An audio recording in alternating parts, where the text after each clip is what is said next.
tonight. Alright, that was for you. Now this one's for Ken. Give it up for Westside Ken, everybody.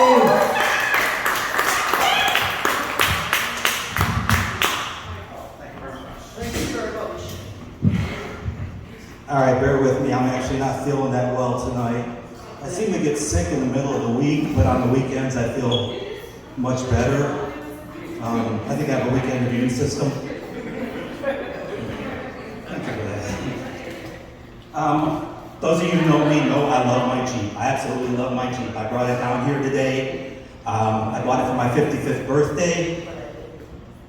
It's a raised Jeep. It's got 35-inch tires, 2-inch body lift, 2-inch suspension lift. It's tall and it's black, so I call it Shaq.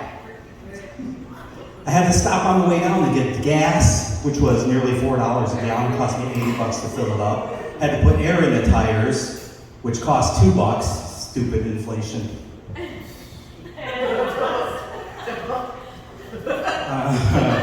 So I'm a security guard by trade. I actually almost lost my job this week for stealing.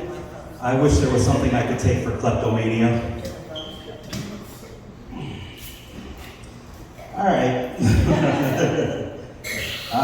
I do feel like I'm destined for something bigger than just being a security guard.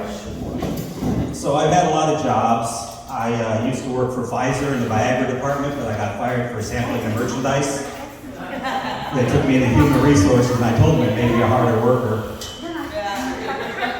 I worked in a garbage dump for a while. It was only $12 an hour, but it was all you could eat. And working in the garbage dump is tough, but you can pick it up pretty easy. You know, I got a story for you kids. That's what we're going to do. We're going to read a story tonight that I wrote today called The Knights of the Slightly Oval Table. Gather around, children. This is all brand new. This is my fairy tale. It's called The Knights of the Slightly Oval Table. In the 1600s, there was a group of moderately brave knights known as the Knights of the Slightly Oval Table. They were led by the brave King Arthur, who wrote this book. There was Circumference, who measured the size of the table. Sir Loin, who cooked the steaks for the meals. Sir Racha, who loved the spicy toppings on his steaks. Sir Up, who was very sweet and always happy. Sir Cuss, who lost his job as a clown. This one cracks me up, man. He lost his job as a clown and can't stop swearing about it. We had Sir Rosas, who had a problem with too much grog and mead. Sir Round, the pudgy knight. If you guys were 12, you'd be laughing your asses off. I love it. Sir Plus, who they brought along as an extra. And Surveying, who mapped out their course. And of course, there was Sir Render, who just plain gave up, like I'm about to do. I think Sir Mize was there, but that's just an educated guess. Anyway, the knights rode through the kingdom searching for the Holy Grail, which is a cup with many holes in it. As they rode through the kingdom on camels, it was, after all, Camelot. Their search brought them to the wonderful lands and beautiful sights. As they traveled across the vast countryside, they had many adventures and visited many lands. As they approached the castle, winds were too strong and they had to turn back. They visited the Thames River and the Liverpool. This is ridiculous.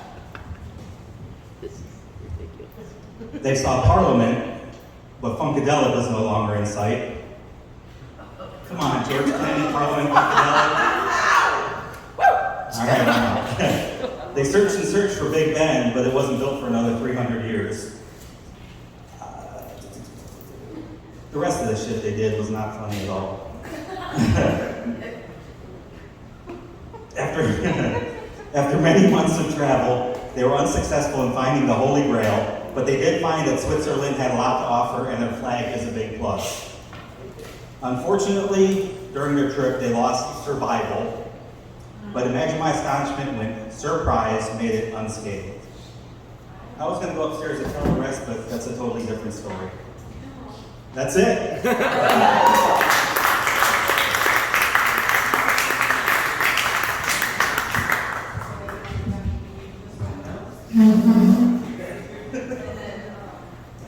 Even though you don't want to, I'm going to give it up for Ken. Come on, give Westside Kid a round of applause, everybody. Thank This you, is thank you, thank you. everybody.